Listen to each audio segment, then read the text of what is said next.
நீ ஒரு எக்ஸ்பைரியான ப்ராடக்ட். நீ இந்த வீட்ல இருக்க கூடாது.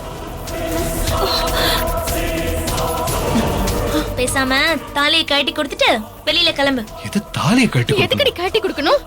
இந்த தாலி என் புருஷன் கட்டினது. அதை கட்டி கொடுக்க சொல்ல நீ யாரு? நான் இங்க வாழணுமா வேண்டாமான்னு அவர் முடிவு பண்ணுவாரு.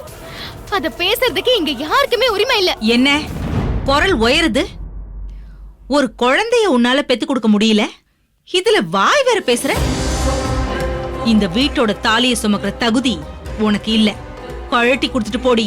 அத பத்தி தாலியோட அருமை தெரிஞ்சவங்க பேசட்டும், நீங்க பேசக்கூடாது. ஏய், என்னடி சொன்ன? பைரவி இரு, இத பாரு. இந்த ஊர்ல என்ன பேசுவாங்க, என் மருமகளுக்கு குழந்தை இல்லைன்னு சொல்லுவாங்களேன்னு நான் கவலைப்பட்டுட்டு இருக்கேன். நீ இங்கேயே இருந்துட்டு அசிங்கமா பேசிட்டு இருக்கியே. எப்படா இதெல்லாம் நடக்கும்னு எதிர்பார்த்த மாதிரி எல்லாம் பேசிட்டு இருக்க.